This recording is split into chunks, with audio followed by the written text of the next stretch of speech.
নমস্কার। আজকে 21শে ডিসেম্বর 2024। আজ মেঘলা আকাশ, মেঘলা মনে, সূর্য আছে আজ অভিমানে। সূর্য মামা, তুমি কি ভুলে যাও তুমি ওটার সাথে আমাদেরও উঠতে হয়? তুমি জ্বললে আমাদেরও জ্বলতে হয়। তুমি ওঠো তোমার মতো, ইচ্ছে মতো ছোট। আসলে আমাদের জীবনটা কেমন যেন তেজপাতার মতো, তাই না? তেজপাতা এমন একটা জিনিস যেটা তরকারি বা গরম জলের দেওয়ার পর তার গন্ধ বা সার অংশ জল টেনে নেয় এবং পাতাটি অখণ্ড থাকলেও সেটা মূল্যহীন আবর্জনা হয়ে যায়, অপ্রয়োজনীয় বস্তু হয়ে যায়।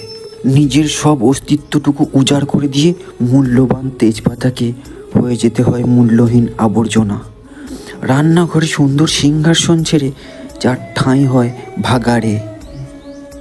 আর মানুষের জীবনটাও ঠিক তেজপাতারই মতো। যতক্ষণ দিতে পারবে ততক্ষণ তোমার মূল্য আছে, তুমি মূল্যহীন, তোমার মর্যাদাও আছে। আর তারপর যখন দিতে দিতে তুমি নিঃস্ব হয়ে যাবে, তোমার সব কিছু আস্থা হারিয়ে যাবে, তখন তুমি তেজপাতার মতো মূল্যহীন হয়ে যাবে। আর তোমার ওই স্বাদের ঘরটা থেকে তাড়িয়ে দেওয়া হবে, তোমার ঠাঁই হবে আস্তাকুঁড়ে বা ভাগাড়ে। সকলে কেমন আছো? আশা করি ভালো আছো। টাটা।